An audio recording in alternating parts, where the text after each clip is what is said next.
Shalom. Shalom. Ya, shalom saudara-saudara yang dikasihi Tuhan. Saudara dan saya pada pagi hari ini kita akan membahas firman Tuhan mengenai membedakan roh. Saudara-saudara, kita sudah mempelajari, kita lihat next. Kita sudah mempelajari mengenai karunia hikmat, karunia pengetahuan, karunia iman, karunia menyembuhkan, karunia mujizat, kemarin karunia bernubuat. Hari ini kita akan mempelajari mengenai karunia membedakan roh. Nah, saudara-saudara, kalau kita lihat next, saudara lihat di 1 Korintus pasal 12 ayat yang ke-10. Kita sudah membahas mengenai kepada yang seorang, 1 Korintus 12 ayat yang ke-10, kepada yang seorang roh memberikan kuasa untuk mengadakan mujizat, dan kepada yang lain ia memberikan karunia untuk bernubuat. Hari ini, dan kepada yang lain lagi ia memberikan karunia membedakan bermacam-macam roh. Jadi saudara, hari ini kita membahas 1 Korintus 12 ayat yang ke-10 pada bagian yang ketiga, yaitu membedakan bermacam-macam roh. Saudara dan saya harus tahu mengenai membedakan bermacam-macam roh. Ya, jadi saudara tidak boleh sembarangan percaya akan semua penyataan-penyataan roh. Tetapi kita harus punya karunia membedakan bermacam-macam roh. Jadi saudara-saudara, saudara bisa lihat orang itu kalau dia mempunyai penyataan-penyataan roh atau karunia Roh Kudus, saudara itu bisa lihat apakah orang itu mengasihi firman Tuhan tidak. Mengasihi Tuhan tidak. Kalau orang itu mengasihi Tuhan, itu hampir pasti, belum pasti, ya. Hampir pasti itu adalah dari Roh Kudus. Tetapi saudara harus telaah lebih lanjut, apakah dia itu taat kepada firman Tuhan tidak. Kalau dia itu mengasihi Tuhan sungguh-sungguh dan taat kepada firman Tuhan, berarti itu betul. Ya, itu betul. Tetapi kalau dia mengasihi Tuhan tapi tidak taat, itu belum tentu. Atau dia itu tidak mengasihi Tuhan tapi taat, itu pasti tidak. Ya, jadi ayatnya di mana? Saudara bisa lihat, saudara-saudara, di dalam 1 Korintus pasal yang ke-14 ayat yang pertama. Saya akan bacakan. Kejarlah kasih itu dan usahakanlah dirimu memperoleh karunia-karunia roh, terutama karunia untuk bernubuat. Jadi karunia-karunia itu harus berdasarkan kasih. Ya, jadi yang terutama itu kejarlah kasih. Kasih itu adalah dasar kehidupan kita. Dan saudara harus kejar itu yang namanya kasih, baru diusahakan karunia-karunia roh. Jadi sehebat apapun orang mempunyai karunia-karunia roh, tetapi kalau dia tidak punya dasar kasih, yang terutama itu kasih, itu saudara hampir bisa pastikan kalau dia tidak mengasihi, tapi kalau dia hanya karunia-karunia roh, itu hampir dipastikan itu bukan berasal dari Roh Kudus. Saya punya dosen, saudara. Dosen saya itu punya jemaat yang besar di Colorado, saudara, dan saya tidak sebut namanya. Waktu itu, waktu kami kuliah, dia itu, saya nggak tahu dia mengasihi Tuhan atau tidak, dia taat sama firman Tuhan atau tidak. Tapi yang jelas saya lihat dia nggak taat sama firman Tuhan. Mengapa saudara-saudara? Karena dosen saya itu mengajarkan begini. Kalau kamu di kotamu, kamu nggak boleh ngerokok, nggak boleh nonton bioskop, tidak boleh mabuk-mabukan. Tapi engkau boleh kalau kamu di luar kota. Nah, saudara-saudara, waktu itu saya kuliah bareng dengan full time saya, dan saya bilang orang ini sebentar lagi jatuh. Dan setelah saya selesai kuliah, dan beberapa tahun kemudian saya dengar dosen saya itu jatuh.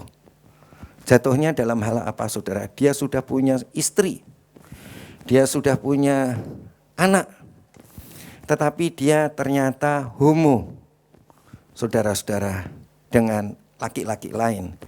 Akhirnya oleh pemerintah setempat, dia tidak boleh melayani gerejanya, dan dia diusir dari kota itu, dan akhirnya dia jualan asuransi. Ya, jadi saudara, sebetulnya walaupun kita kasih itu nggak ketahuan, saudara.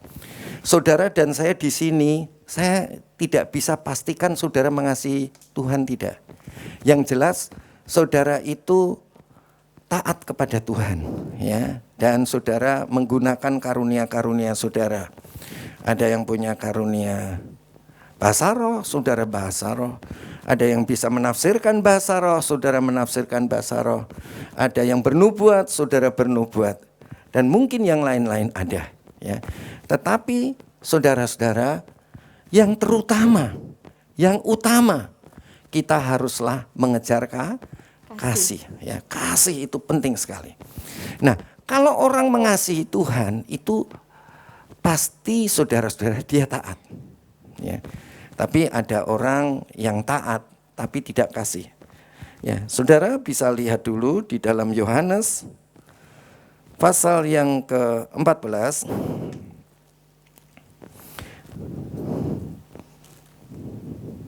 ayat yang ke-15. Yohanes pasal 14 ayat yang ke-15. Nah, saudara bisa lihat di sini.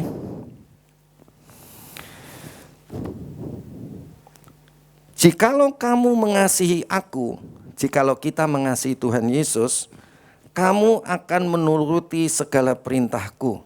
Ya, jadi saudara-saudara, kalau kita mengasihi Tuhan, itu pasti menuruti. Tapi ada orang yang mengasihi Tuhan tapi nggak menuruti. Ada nggak, saudara? Tapi kalau saudara mengasihi, punya kans, punya kesempatan untuk menuruti firman Tuhan. Jadi saudara-saudara, yang terpenting dalam hidup kita itu kasih, ya. Apakah saudara mengasihi Tuhan, apakah saudara mengasihi sesama? Itu yang pertama. Dan saudara punya kesempatan kalau saudara mengasihi, pasti saudara bisa menuruti firman Tuhan. Nah, saudara-saudara, saudara mengasihi suami saudara? Amin. Amin. Belum tentu nurut kan? Iya. Itu maksud saya, ya. Saudara mengasihi istri saudara? Amin. Pasti nurut enggak? Belum tentu. Belum tentu, ya. Jadi, tapi kalau saudara punya kasih, saudara punya kesempatan untuk bisa menuruti, ya. Saya percaya saudara mengasihi Tuhan, tapi belum tentu menuruti, ya. Karena sudah mulai persembahan lagu baru datang, ya kan? Itu diragukan itu kasihnya. Saudara periksa diri, ya.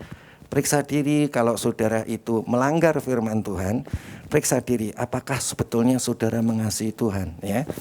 Itu. Saudara, kita akan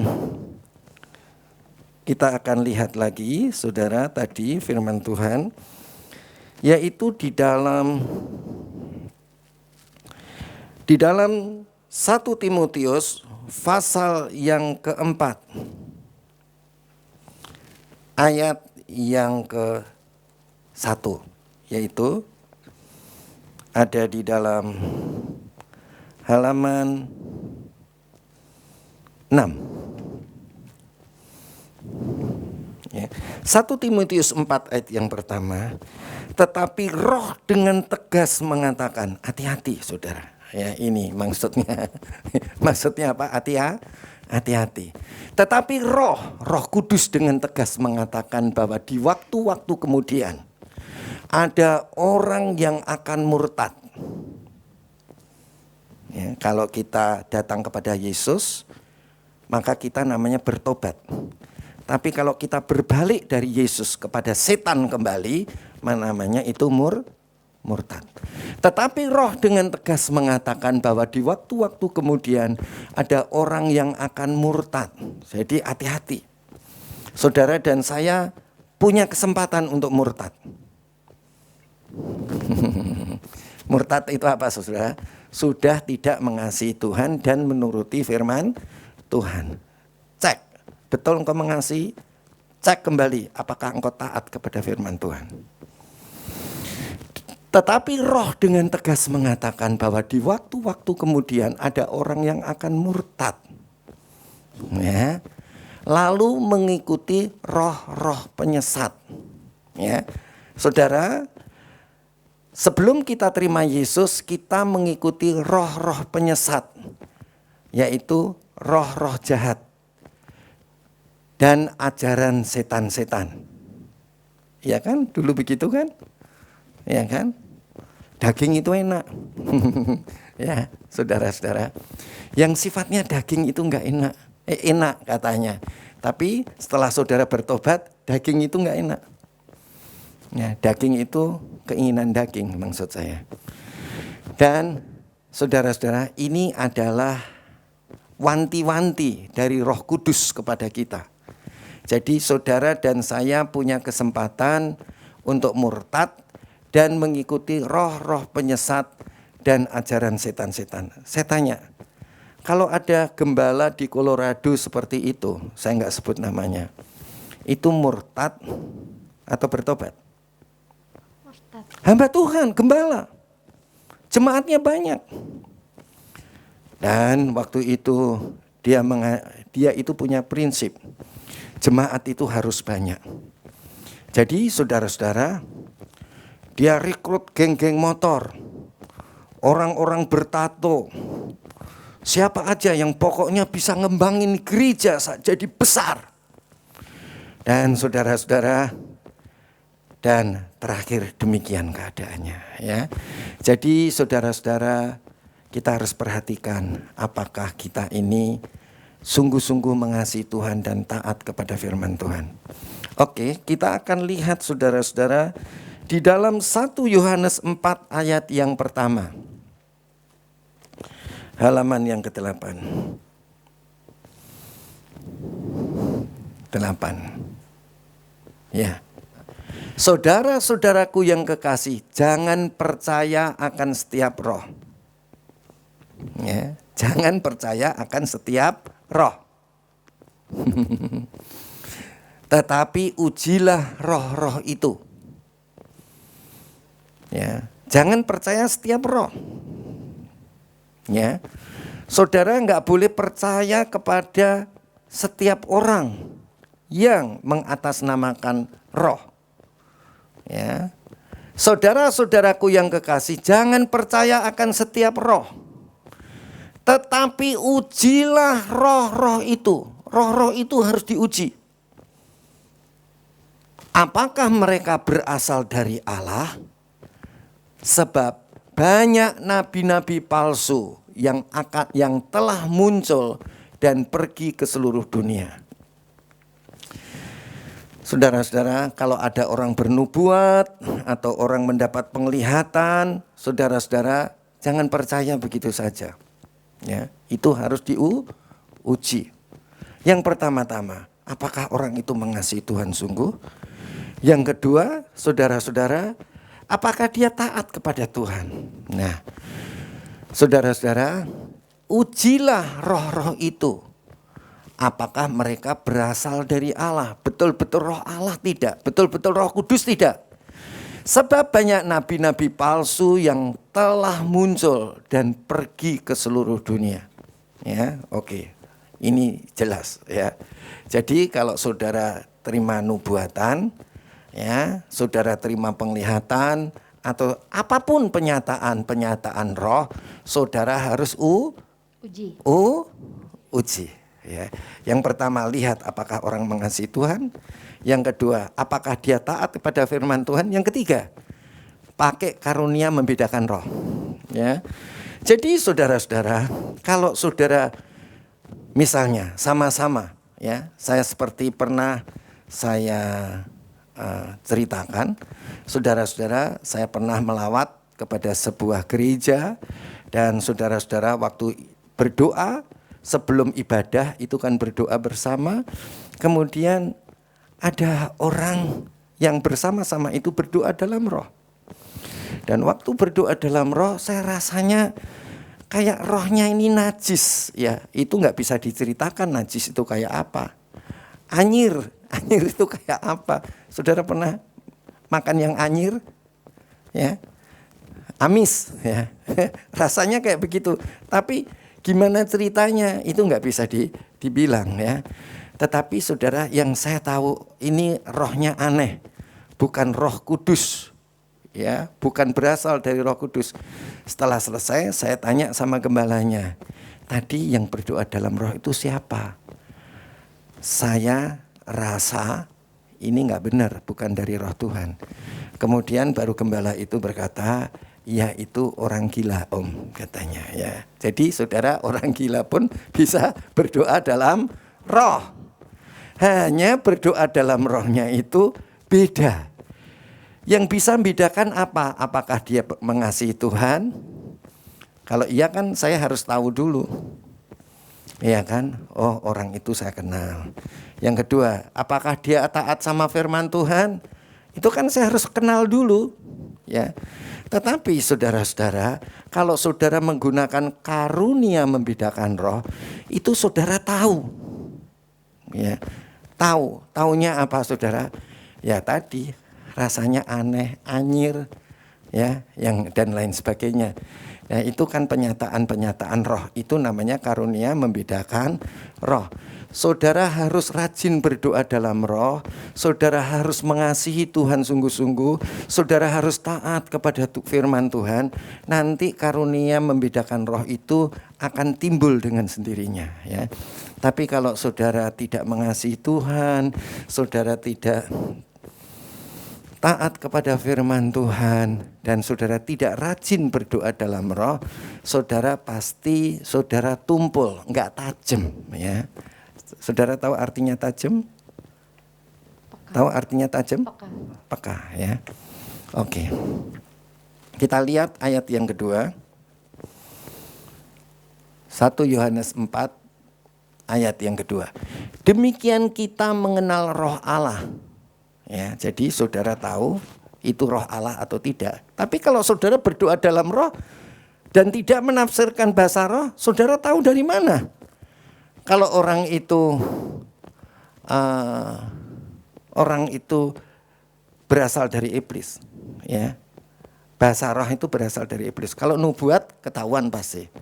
Ya, nubuat menafsirkan bahasa roh, kalau dia terima penglihatan, ya, saudara nggak sesuai firman Tuhan, ya itu pasti ini, ya, kita tahu. Tapi kalau orang itu berdoa dalam roh, ya, di sini dikatakan demikian kita mengenal roh Allah. Setiap roh yang mengaku bahwa Yesus Kristus telah datang sebagai manusia. Jadi kalau orang tadi mengaku Yesus Kristus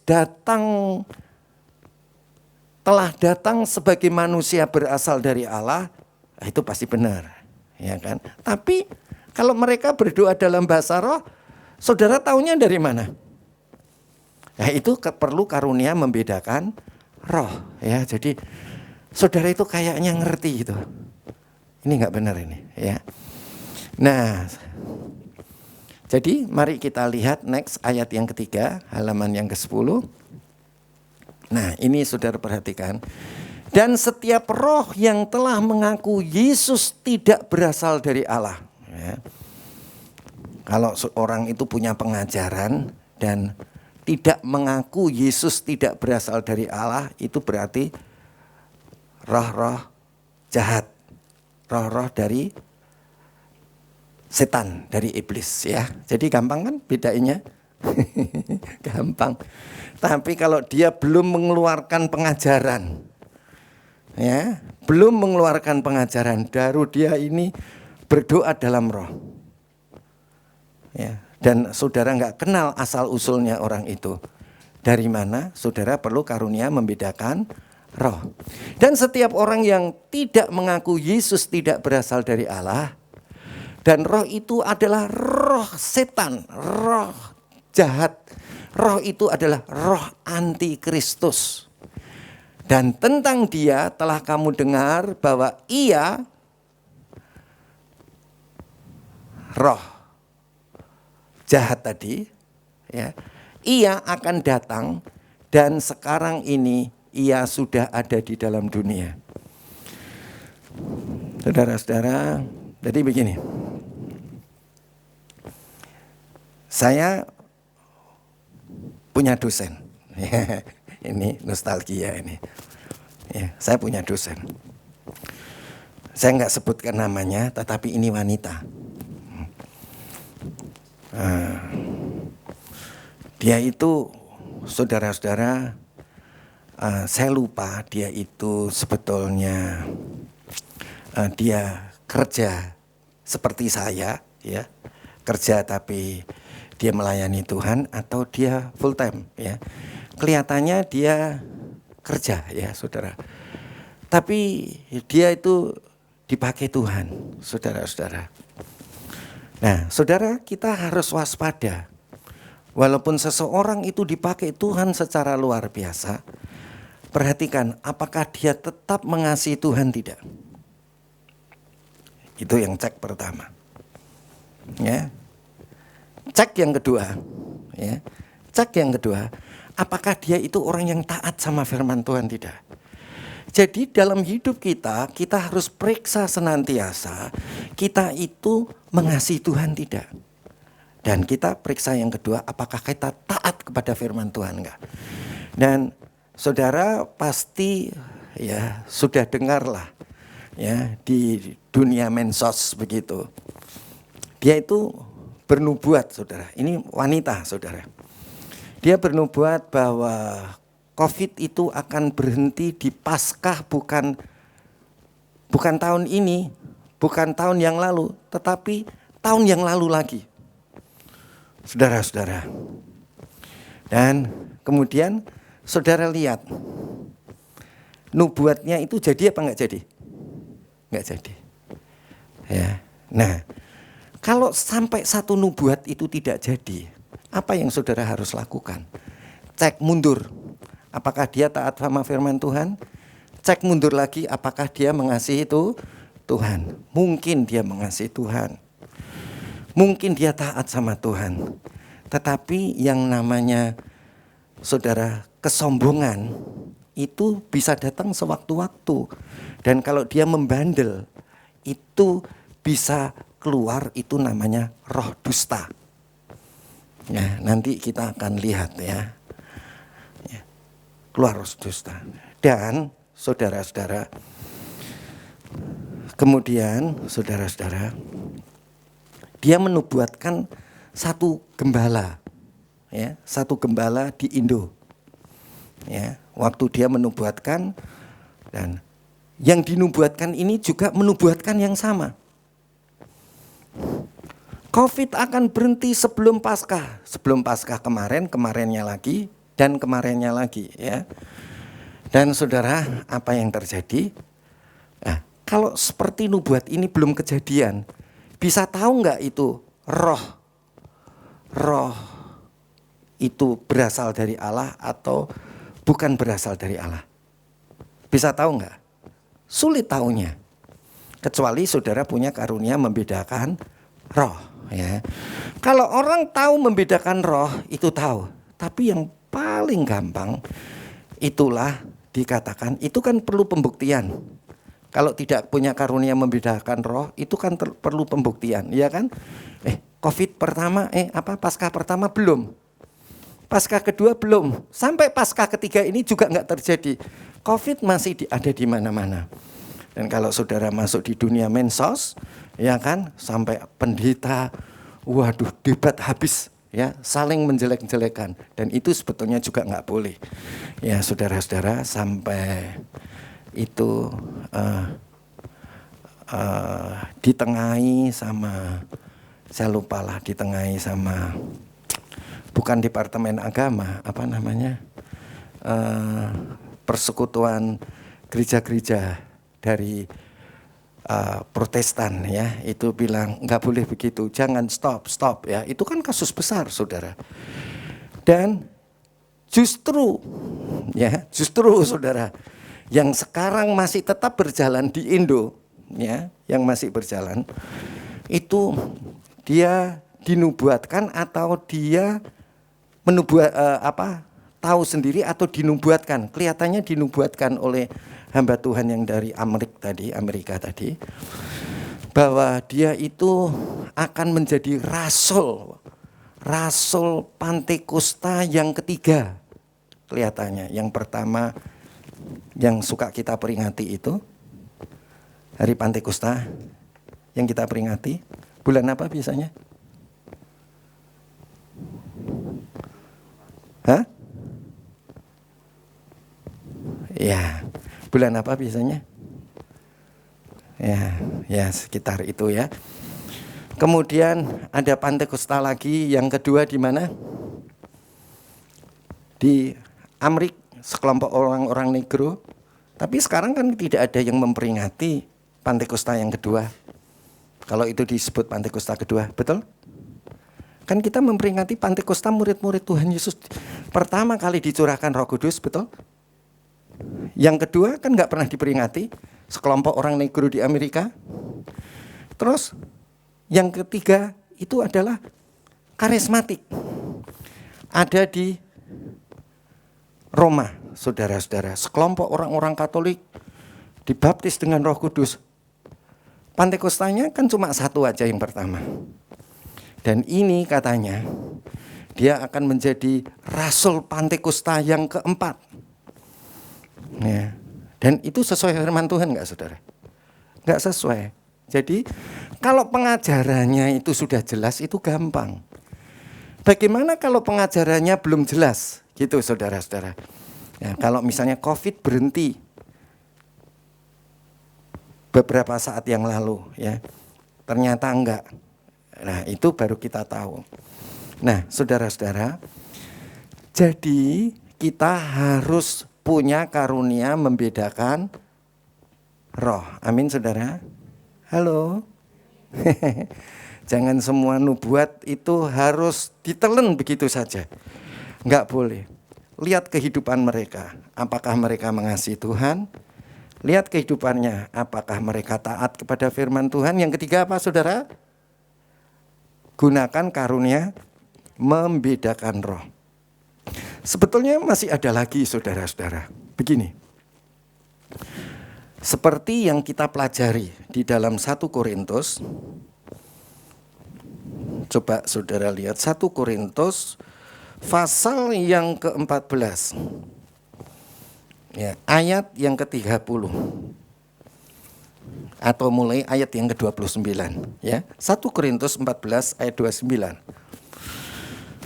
Jadi saudara dan saya ini mesti hati-hati. Hati-hati terhadap apa? Hati-hati terhadap dirinya sendiri. Mengasihi Tuhan, taat sama Tuhan, ya.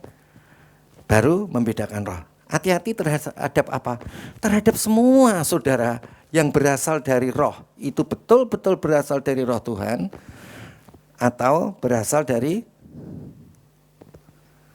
roh jahat, roh setan, ya. Mari kita lihat ayat 29. Tentang nabi-nabi, ya. Nabi itu kerjaannya bernubuat, saudara, menggunakan karunia nubuat atau penglihatan, yaitu karunia pengetahuan, ya. Tentang nabi-nabi baiklah 2 atau 3 orang di antaranya berkata-kata dan yang lain menanggapi apa yang mereka katakan. Soal COVID, berapa nabi yang sudah berkata-kata? Dua. Ya, soal ada rasul Pantekosta yang keempat. Berapa nabi yang berkata? Yang dari Amrik dan yang dari Indo. Ya, dua, ya kan? Ini aturan. Ngetes ya, ngetesnya saudara. Kalau saudara tidak punya karunia membedakan roh, ngetesnya begini. Tentang nabi-nabi, baiklah 2 atau 3 orang di antaranya berkata-kata, dan yang lain menanggapi apa yang mereka katakan. Jadi nabi ini bernubuat untuk siapa? Ya, kalau nabi itu bernubuat untuk satu gerejanya dia, ya. Satu gerejanya dia berarti ada 2 orang nabi, ya. Nabi dari Amrik sama nabi dari Indo yang menubuatkan COVID akan berhenti di sebelum Paskah. Dan dia adalah rasul untuk Pantekosta yang keempat, ya. Jadi ini lawatan katanya, lawatan Tuhan, ya. Tentang nabi-nabi, baiklah 2 atau 3 orang di antaranya berkata-kata. Nabinya sudah ada 2. Dan yang lain menanggapi apa yang mereka katakan. Yang lain itu siapa saudara? Ya gerejanya dia. Ya, yang lain itu ya gerejanya dia. Gerejanya si gembala tadi. Ya, dikatakan. Dan yang lain menanggapi apa yang mereka katakan. Mesti nanggapi saudara. Jangan ditelan aja. Ya, amin saudara. Ayat 30. Ya, coba saudara lihat. Tetapi jika seorang lain yang duduk di situ, jemaat tadi, mendapat penyataan, ya, penyataan ini beda nih. Wah, ini COVID, ini ngomongnya nggak benar ini. COVID kok mau berhenti di situ? Atau wong Pantekosta kok ada Pantekosta pertama, kedua, ketiga, keempat. Pantekosta itu cuma sekali, saudara. Ya, sekali dicurahkan untuk semua orang. Ya, kalau ada Pantekosta keberapa itu nanti Cornelius itu Pantekosta keberapa? Di jemaat Efesus Pantekosta keberapa? Gitu kan repot itu ya kan. Jadi Pantekosta itu cuma sekali ya. Waktu pertama kali Tuhan Yesus itu mengembuskan nafasnya. Terimalah Roh Kudus. Itu sebagai roh kehidupan. Tetapi di hari Pantekosta, Roh Kudus yang ada di dalam hidupnya ini penuh memenuhi roh, jiwa, dan tubuh mereka. Itu kemudian disebut hari Pantekosta, ya, saudara. Jadi, tetapi jika seorang yang lain duduk di situ mendapat penyataan, ya, jadi dapat gitu ya penyataan. Oh, ini nggak benar ini. Maka yang pertama itu harus berdiam diri. Baik yang di Amrik maupun yang di Indo harus diam diri. Saudara paham apa yang saya katakan? Amin. Ya, jadi tetapi jika seorang lain yang duduk di situ mendapat penyataan, maka yang pertama itu harus berdiam diri. Ya. Jadi kalau itu saudara sifatnya COVID itu kan mendunia, bukan satu gereja. Tapi kalau dia bilang saya adalah rasul Pantekosta yang keempat, ya nggak apa-apalah kalau di antara jemaatnya sendiri ya. Tapi kalau sudah bilang COVID itu kan urusan orang banyak begitu ya.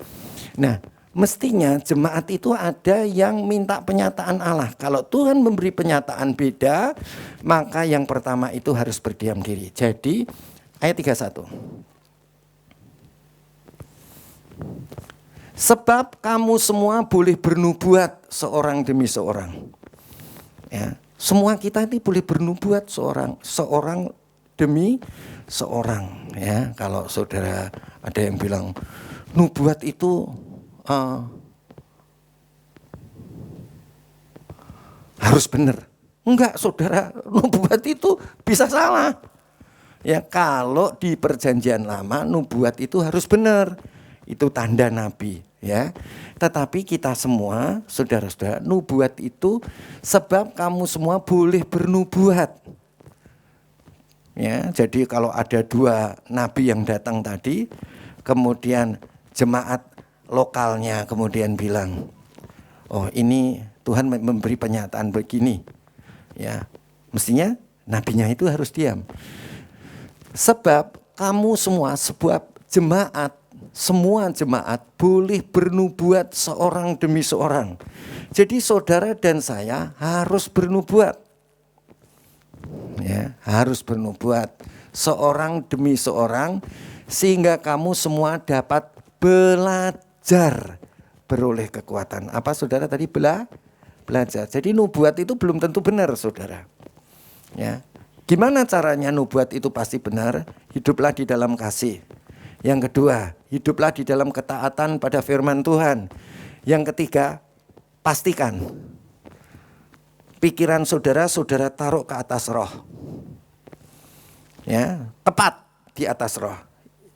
Dan apalagi saudara, sejati itu murni ke atas roh, tidak kecampur dengan pikiran, ya. Jadi kalau saudara selama mengasihi Tuhan, taat sama firman Tuhan, saudara itu pikirannya ditaruh di atas roh secara tepat dan sejati, yaitu enggak kecampur sama yang mana-mana, dari rohmu yang didiami Roh Kudus, itu pasti benar. Ayat 32 terakhir. Karunia nabi takluk kepada nabi-nabi. Ayat 33, sebab Allah tidak menghendaki kekacauan, tetapi damai sejahtera. Jadi jangan perang di mensos. Kalau saudara ikuti perang di mensos enggak, saudara? Ngikuti enggak, saudara? Enggak, ya enggak apa-apa. Ya, tapi saya akan beritahu kepada saudara, karena hari ini kita membahas karunia membedakan roh, ya. Jadi saudara, yang pertama mengasihi, yang kedua taat, yang ketiga pastikan tepat di atas roh dan sejati, yaitu tidak bercampur dengan pikiran sendiri. Oke. Nah, saya akan ajak saudara untuk lihat di dalam.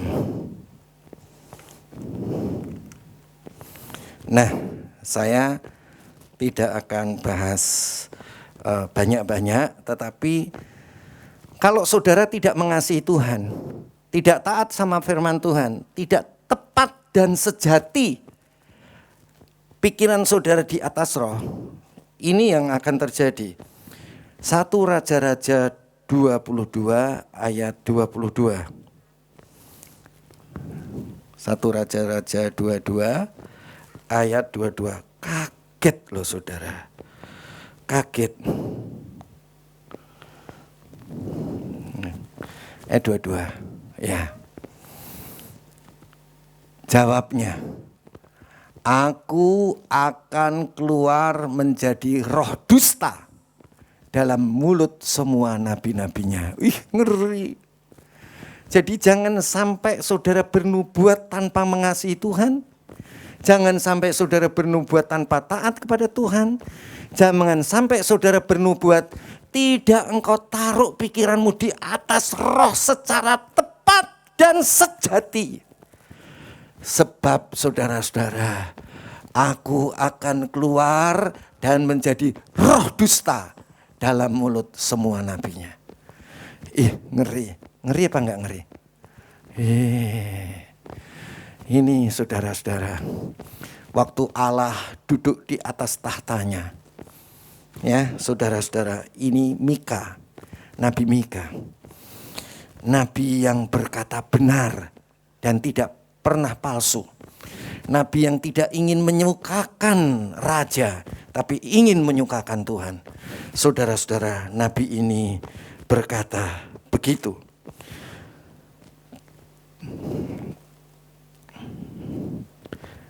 Jawabnya, aku akan keluar dan menjadi roh dusta dalam mulut semua nabinya. Ia berfirman,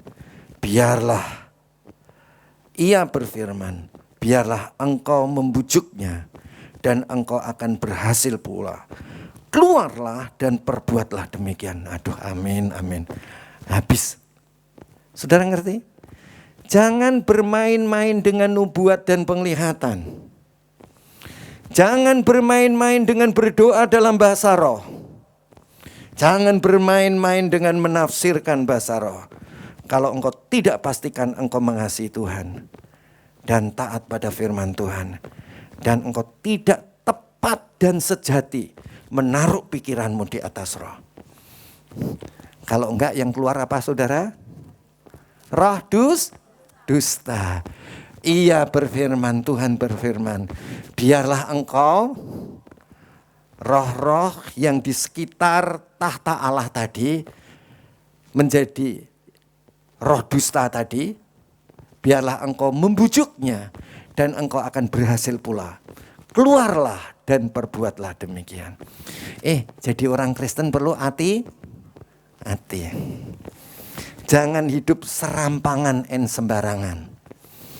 Pastikan hidupmu mengasihi Tuhan, hidup taat kepada firman Tuhan, taruh pikiranmu di atas roh.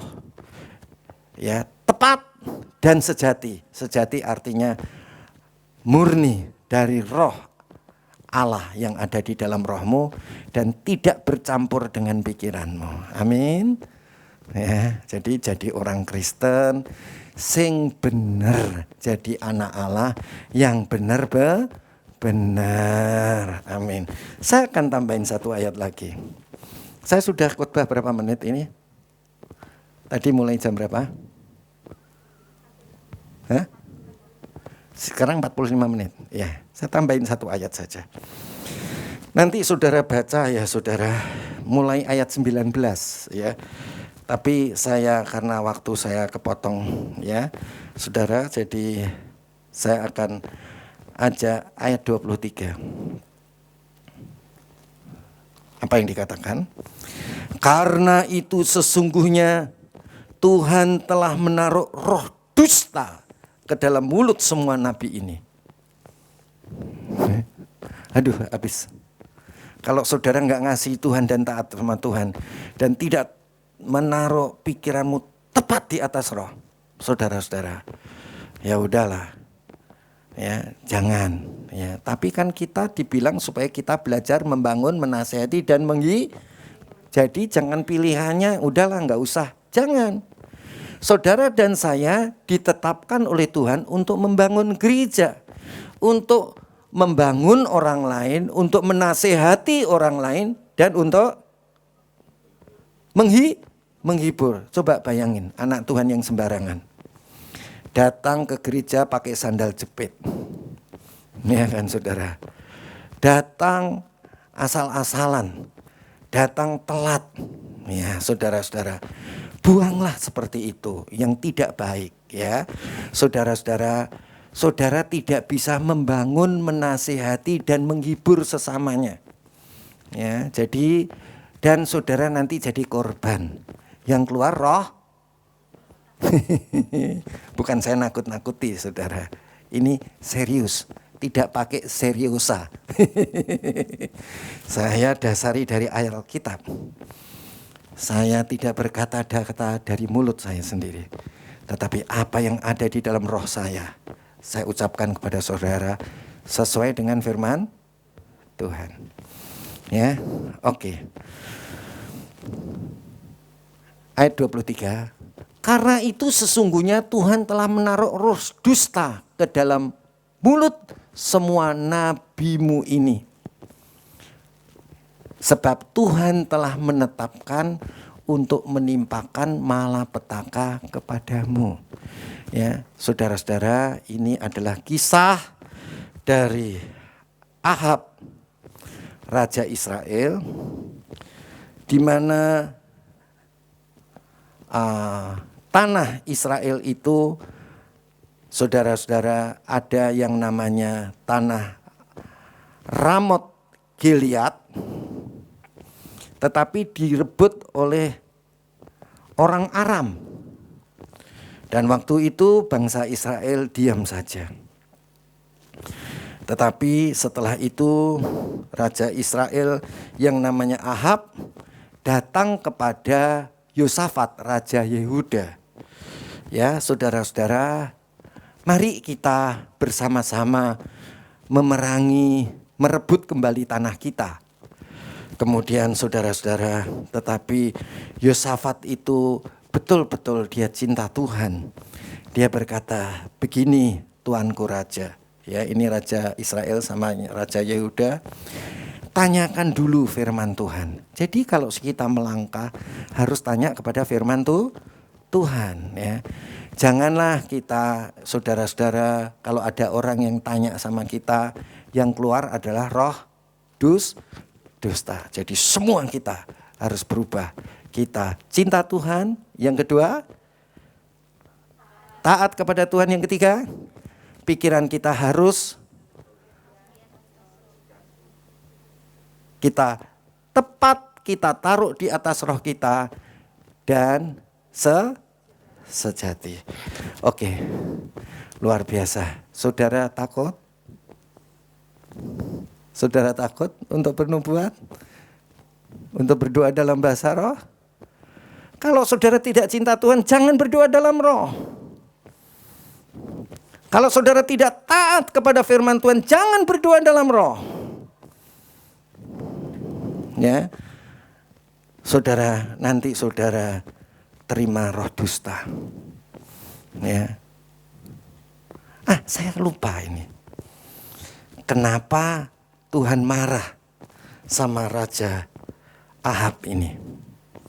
Kenapa saudara marah? Saudara-saudara, karena Raja Ahab ini, coba saudara lihat ayat yang ke-8.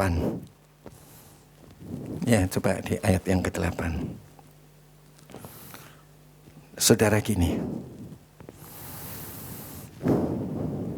Kalau saudara itu benci sama orang.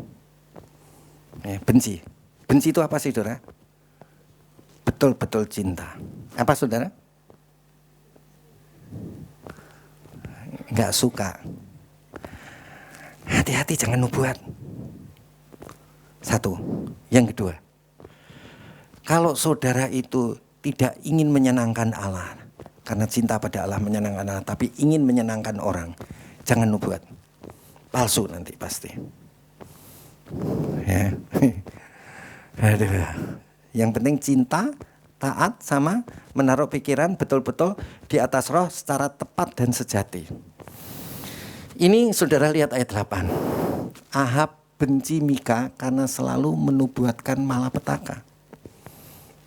Ya. Kemudian nabinya sekitar 400 orang juga ingin menyenangkan siapa? Ahab. Dampaknya apa, saudara? Dampaknya Tuhan kirim roh dusta. Ya, jadi jangan kalau dengar firman Tuhan mangguk-mangguk terus ngomongnya ceklek gitu ya. Jangan, pikir yang benar. Setuju betul enggak? Ya kan? Ya, jadi begitu. Mari kita baca ayat yang ke-8. Jawab Raja Israel kepada Yosafat. Jawab Raja Israel kepada Yosafat, masih ada seorang lagi yang dengan perantaraannya dapat diminta petunjuk Tuhan. Tetapi aku benci dia, sebab tidak pernah ia menubuatkan yang baik tentang aku, melainkan malapetaka. Orang itu ialah Mika bin Yimla. Kata Yosafat, janganlah raja berkata demikian. Ya. Saudara-saudara, jangan kita benci. Menasihati, memarahi boleh, tapi jangan benci ya. Kalau benci seperti Ahab ini benci, saudara-saudara, ya, dia benci sama Mika. Mika ini hamba Tuhan yang benar-benar benar. Sedangkan 400, kurang lebih 400 nabinya Israel itu, saudara, dia hanya ingin menyenangkan raja. Jadi nubuatnya itu ingin menyenangkan saja. Tetapi kalau kita bernubuat harus karena cinta Tuhan, taat kepada Tuhan. Ya. Oke, saudara. Saudara lihat bagaimana ini karunia membedakan roh. Ayat 7. Tadi 8, sekarang 7 di atasnya.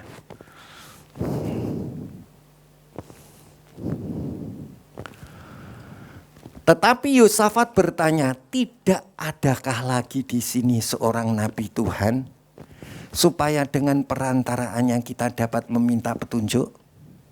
Saudara bisa nangkep ya? Ya.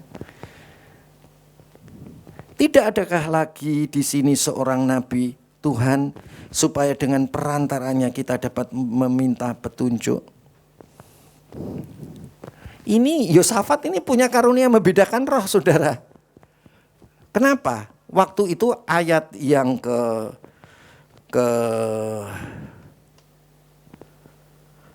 ayat 5 dulu, saudara. Ayat yang kelima ya. Raja Israel itu berkata begini. Raja Yehuda yaitu Yosafat berkata kepada Raja Ahab, Raja Israel begini. Ayat 5. Yosafat berkata kepada Raja Israel, baiklah tanyakan dulu firman Tuhan. Jadi kalau saudara dan saya mau lakukan apa-apa, mesti tanya dulu, saudara. Saudara mau bisnis, tanya dulu sama Tuhan.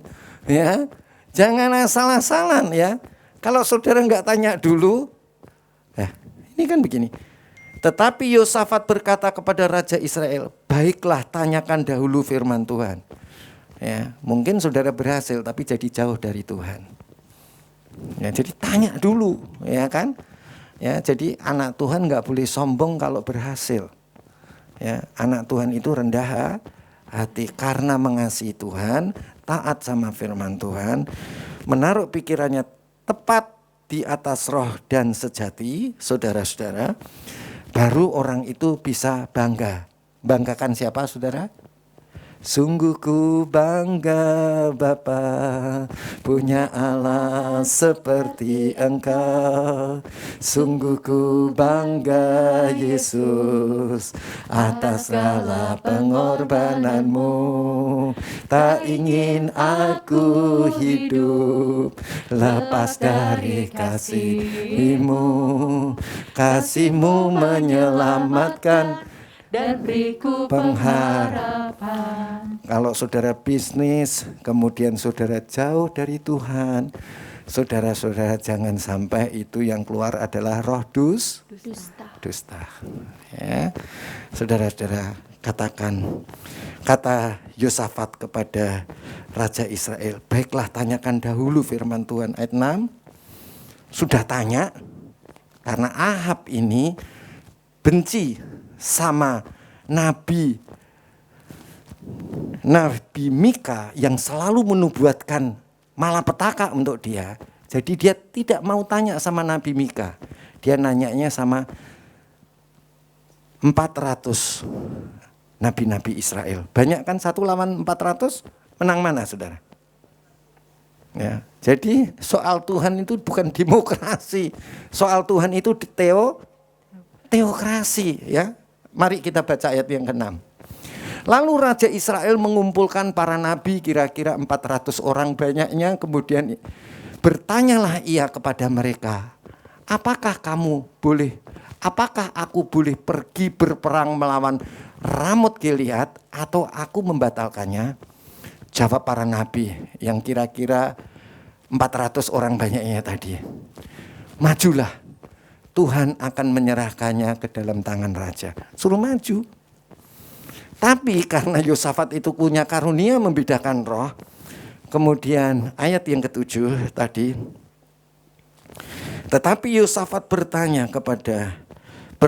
tidakkah ada lagi di sini seorang nabi Tuhan supaya dengan perantaraannya kita dapat meminta petunjuk?